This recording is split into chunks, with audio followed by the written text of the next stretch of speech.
So one of the things about Precalc that you'll find is there's lots of waves. And these can be functions like the sine function or the cosine function. And let's talk about in the real world, where would you see a wave? Any thoughts? Yeah, in the ocean or in the lake. Yeah, there's waves. Give me other kinds of waves you've heard of. Sound waves, very good.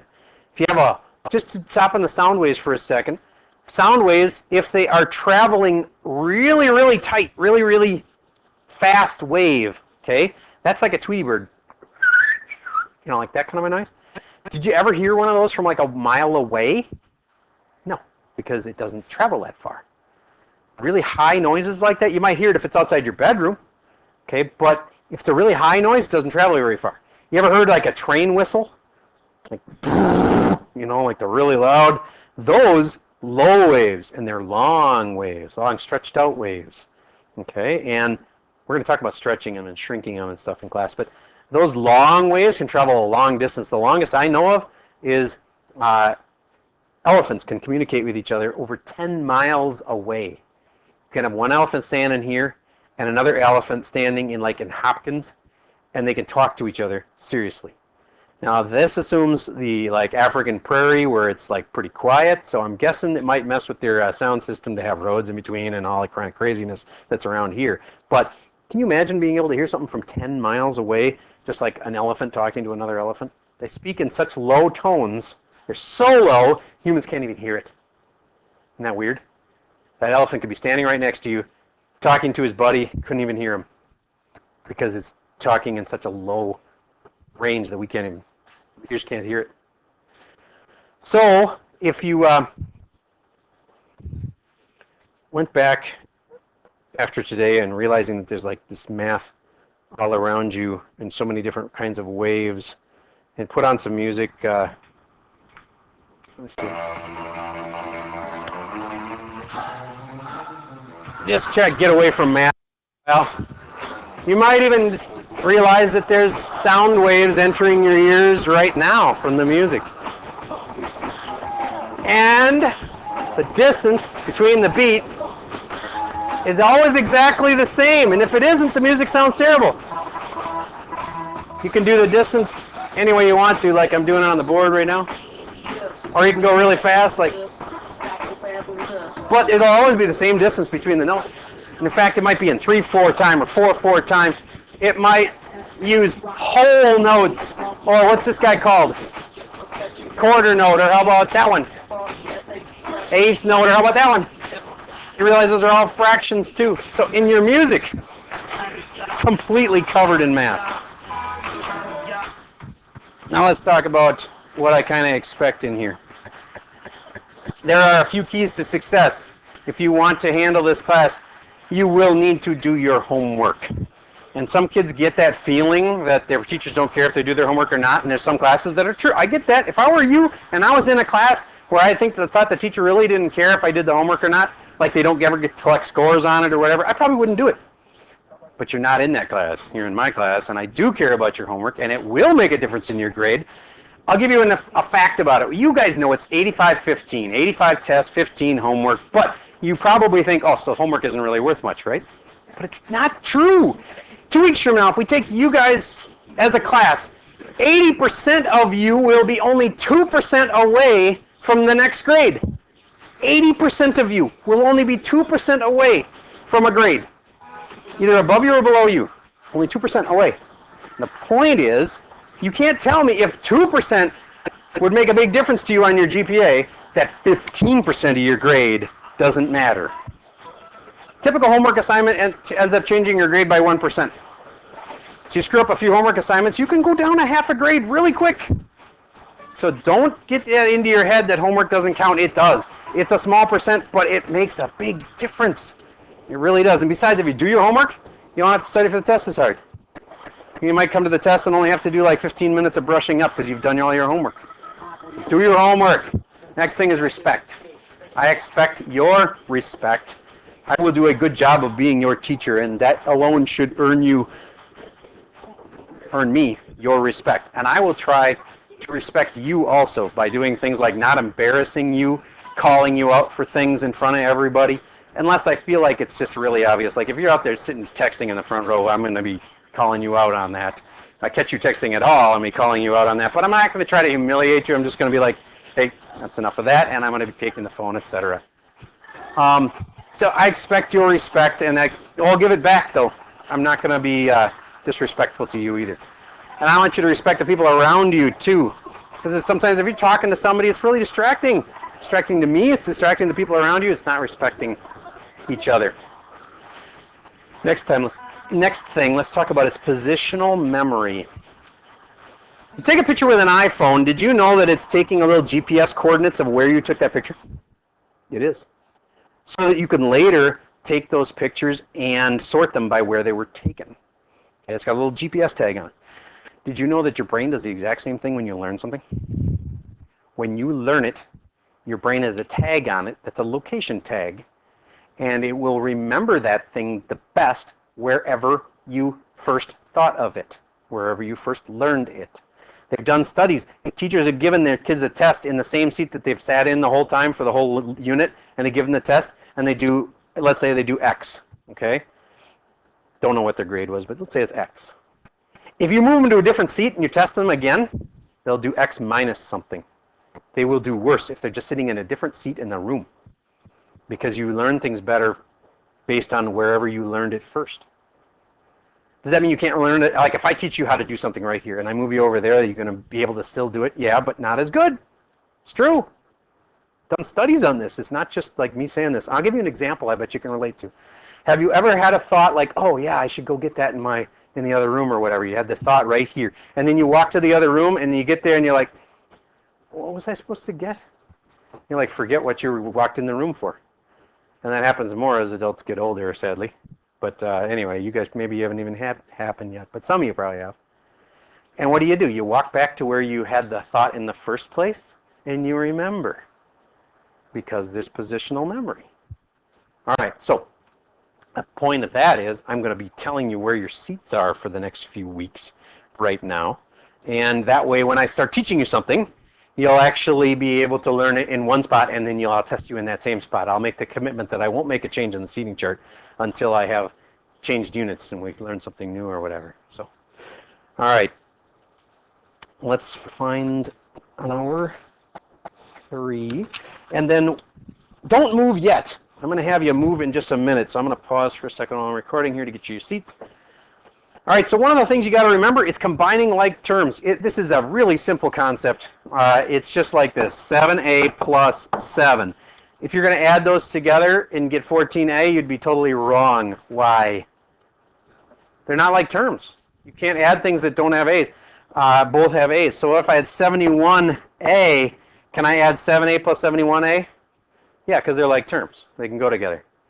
All right, so just make sure you got no issues with combining like terms. It can get, believe me, this is Precalc. It's going to get a lot more complicated, so just be happy when we're talking about these really simple things like this. Distributing and negatives. There is so much distributing, and with negatives, I just want to take a second to remind you. If you had this, what do you think the most common mistake answer is? What do you think? Negative 3a is a good start. Perfect! Because people forget to distribute the negative. Okay, so this should be negative 12, not positive 12. All right, so just be careful with your negatives. I swear in Precalc there are some kids that will get a full grade lower than what they should have gotten in this class, just based on negatives. There's so many negatives running around. Lots of opportunities to screw up negatives. All right, so let me give you another example. Let's add this.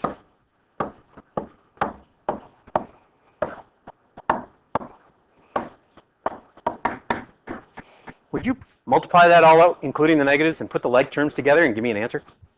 Go for it. Your answer is going to be like, negative 8a minus 7 or whatever.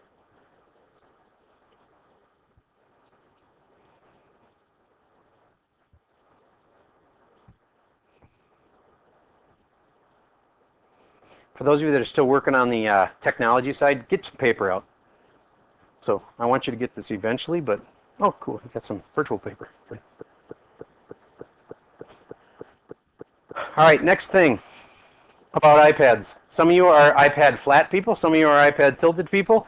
At the beginning of the year, I would like you all to be iPad flat people. I may eventually evolve to completely trusting, but here's the thing. How many of you have seen a kid with their iPad tilted up and their phone right in front of that? Be honest, how many of you have seen that in class? Happens all the time, doesn't it? It can't happen if your iPads are laying flat.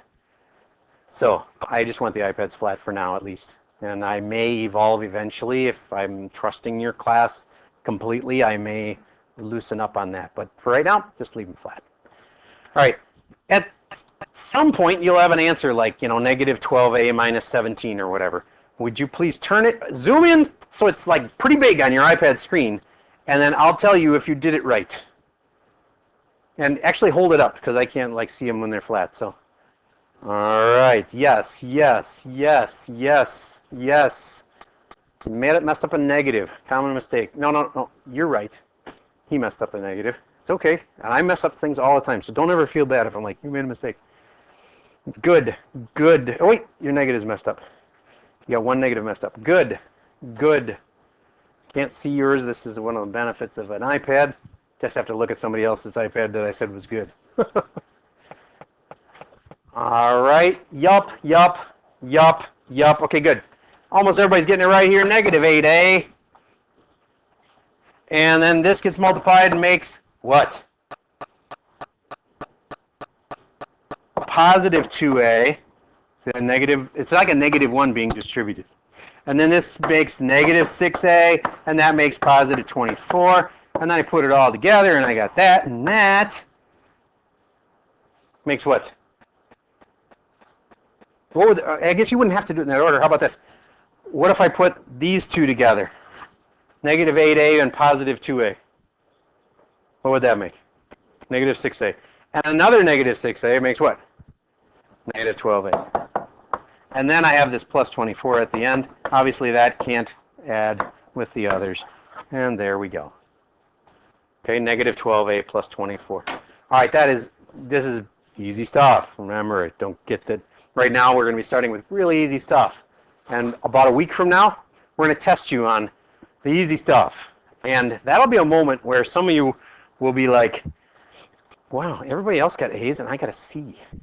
That's a sign that you might not be in the right class. Because if this first week goes hard for you, that means you don't remember your stuff that you need to remember from last year, and it's going to be really difficult when we get to the hard stuff. Seriously, this first week is easy peasy, and then it gets a lot harder. All right, handling exponents. Let's just talk about some common exponent things. A to the third to the second. Well, you have two choices. It's either a to the fifth or it's a to the sixth. Which one do you think it is? A to the sixth. You multiply them in this case. But why? Because squared really means times itself. It means a to the third times a to the third. Do you get why I recommend writing it out exploded like that? Because from here, do you think any kid would really think it was a to the fifth anymore? If you take just 1 second to write it out, you won't make that dumb mistake. All right, let's make another one like that. A to the third over a to the second. What's that one? That's a to the first. Now, if I actually had you write it out, how could you write it out? Would you agree that's the same as a to the third? And a to the second's like that? And if as soon as you write that out, do you get, oh, a bunch of stuff's going to cancel. What's the answer? A, or a to the 1. Okay? How about if it's like this, though?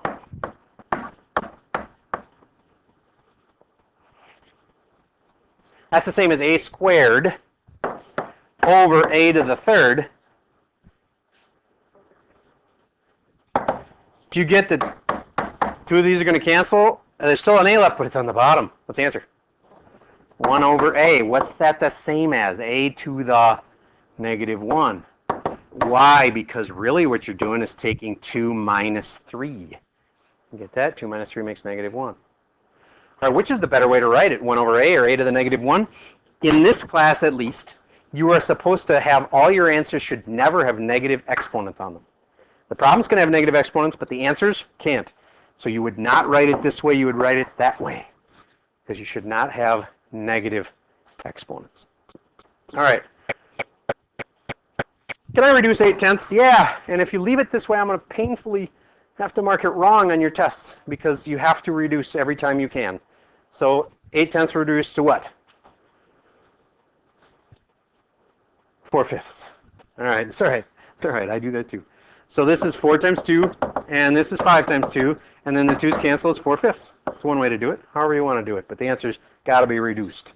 All right, on to this n over n to the third. I just did one like that 2 seconds ago. Write down what you think the answer is, and hold it up. And if you say n to the negative second, I'll have to smack you across the chops because you're not supposed to have negatives in your answer. Right, good. Show it to me, good. Who else has got it? Come on, there's going to be a lot of people that have it. This is 1 and this is 3 and the difference is 2. There's going to be a squared on there. Yes. No. Thank you for trying. Yes. Yes. Yes. Yes. Yes. Yes. Yes. If that's an n, yes. All right. So this should have been what? N over n, n, n. And then this one cancels, and there's an n squared on the bottom, so it's 1 over n squared. Why couldn't you say n to the negative second? Because you're not supposed to leave negatives in your exponents. All right, this one. Simplify it down and tell me what you get.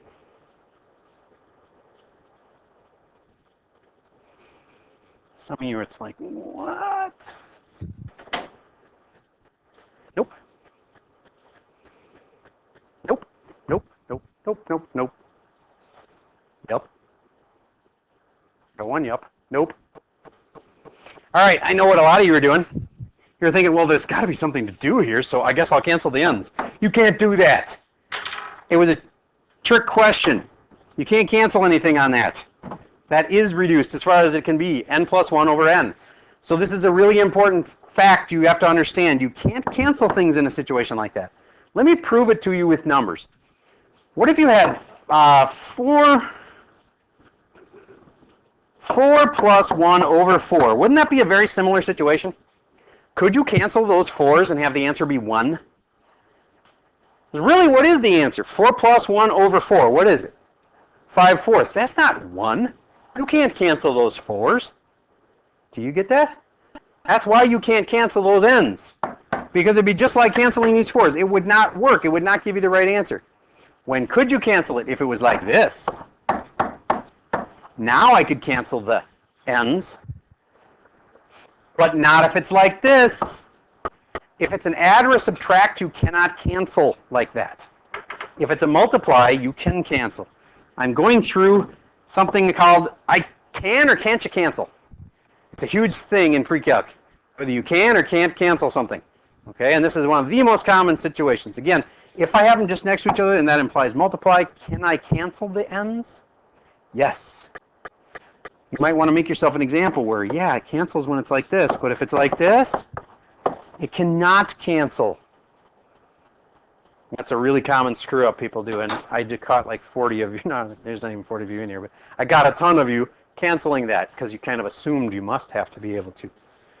All right, actually, I want to go back to this for just a second. I had a few more examples. All right, another one of those like rules of math is generally works really well. If you can factor something, you should factor it. If you can factor it, you should. I can factor that thing I just circled in blue and make it like this, where so it's factored out.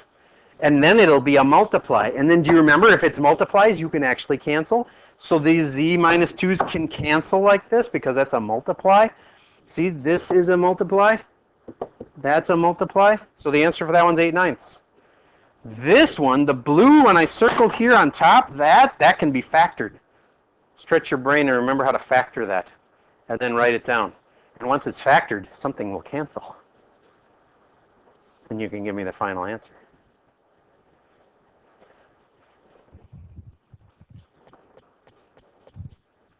Do you remember how to factor? If you don't, that's a warning sign.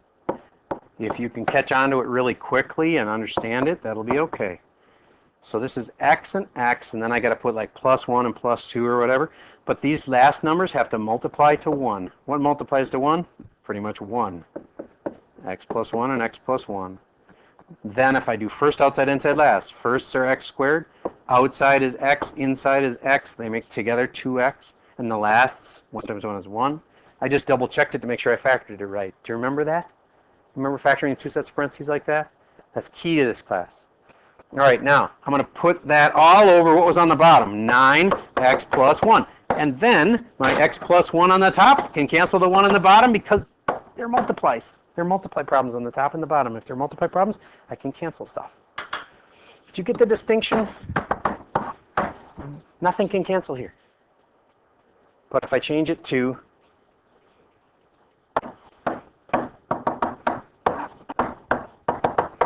now, since that's a multiply problem and it's identical, and this is technically like a 1 times that, this is a multiply problem in the top and the bottom, and therefore I can cancel it.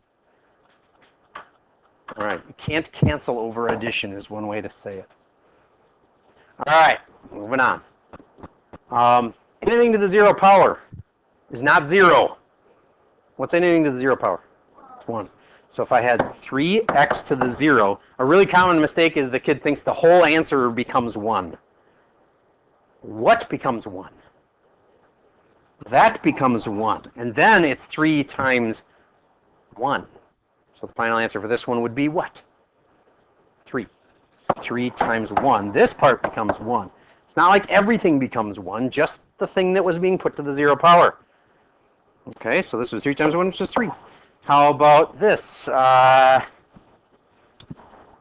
Negative 7 x to the 0.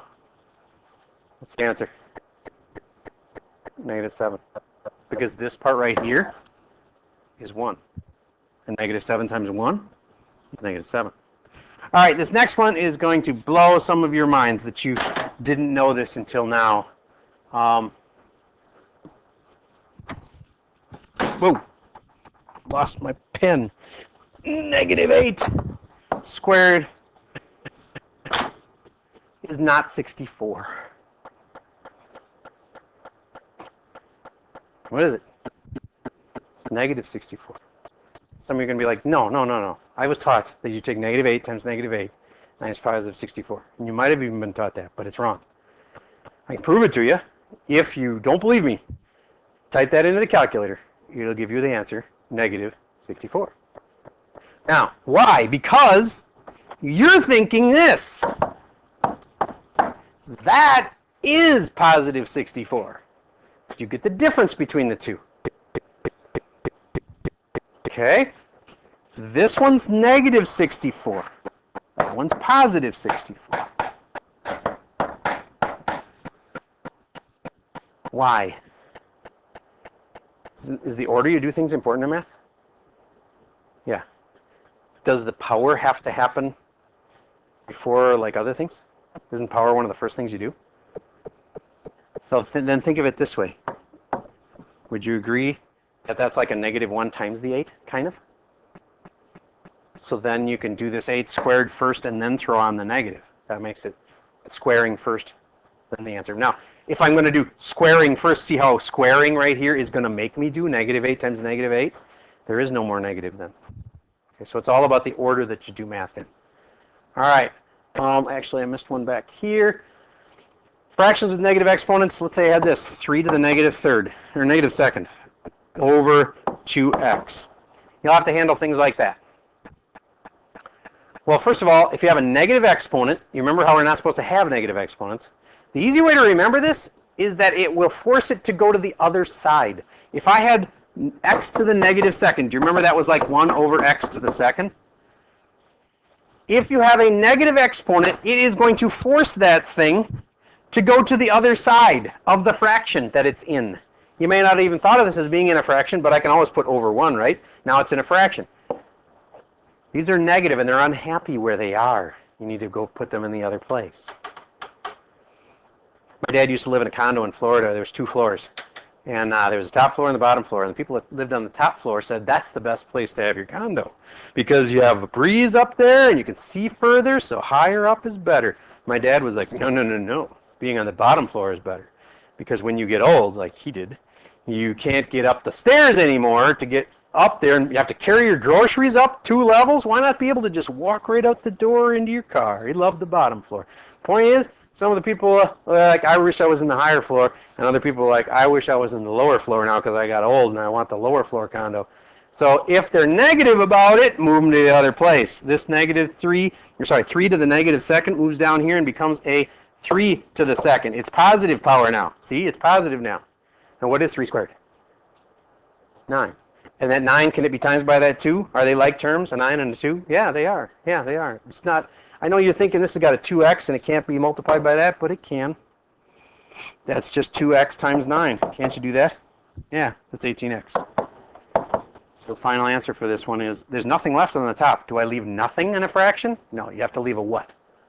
1. So final answer for this one would be 1 over 18x. I'm going to give you another one like that, see if you can put this together.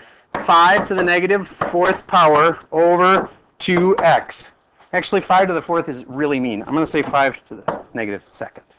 Because 5 to the 4th is something you need a calculator for. 5 squared should be easy.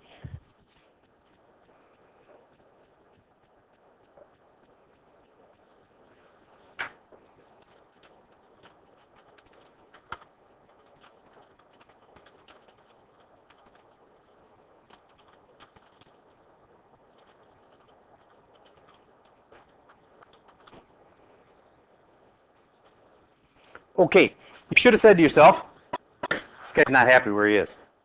Put him down in the other spot where he'll be happy. And it will become a multiply by 5 squared. What is 5 squared? 25. And the 25 and the 2 can be multiplied together, and they'll make 50. 50x.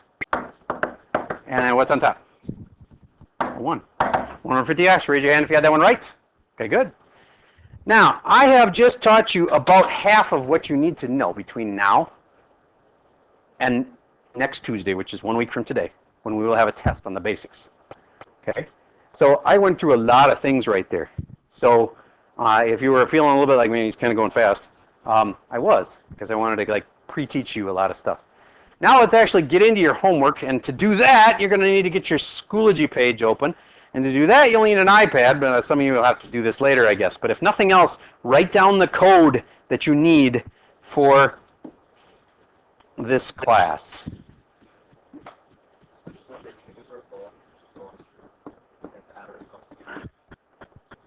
That is an excellent question. I am willing for today, because a lot of you don't have iPads, I'm okay with that.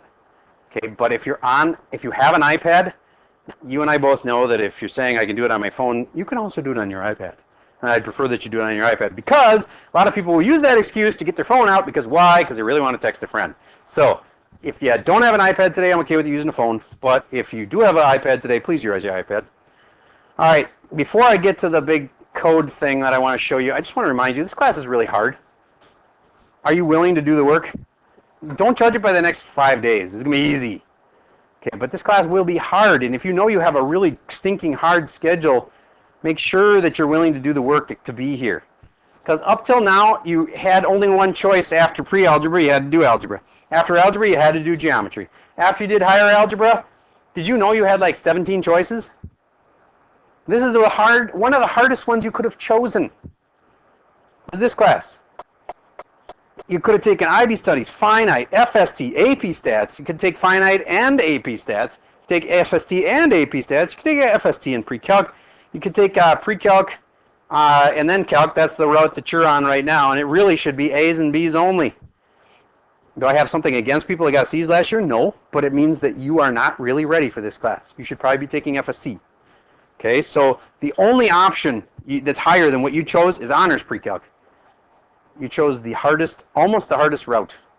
Okay, and Honors Precalc is definitely harder than this class, but if you're taking this class, it's good enough to prepare you for AP Calc next year. Don't think that we're in like a lower version that can't take AP next year. No, you can definitely take AP Calc if you do well this year in this class.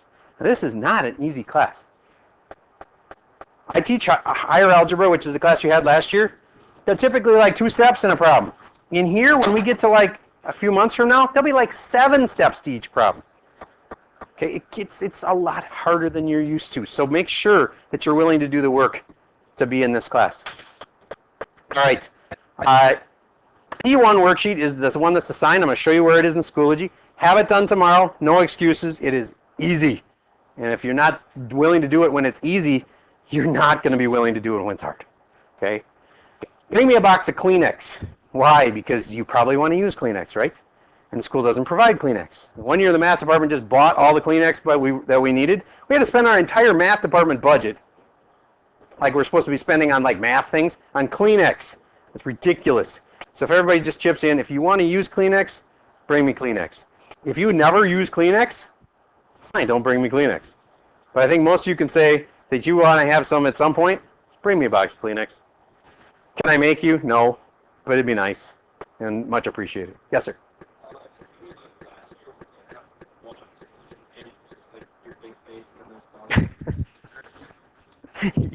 Yes, yes, it is going to be like that. All right, but for right now, I'm going to put you into. Actually, I think I can get it down to just one Schoology class this year. So just put in this one, and we might be able to get by with just this one. All right. The first test is in 1 week, and it's on the old stuff from last year. And there are answers posted on Schoology. Many of you had that in higher algebra. You know what I'm talking about. And the answers are posted there for a reason. You should use them. Should you copy them? No. And this year, not all the answers are going to be posted. Okay, some answers are going to be posted. So you can go and look at the work and learn from that work. But there are some that won't have the answers posted.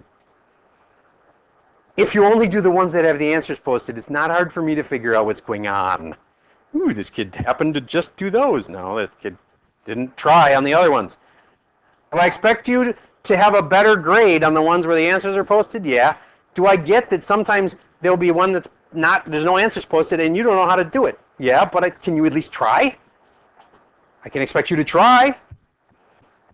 So I won't be as harsh on the ones where the answers aren't posted. But all right, so now, would somebody check and see if this is the correct? You already got it in? It's working. Does it have a big picture of my head there? All right, good. That's the right one. Okay, so everybody get into this because it's where your homework is. Now, for those that don't have that, you don't have your iPad, I will post the first few questions for you up on the board here. I'm going to pause for a second while I do that. Say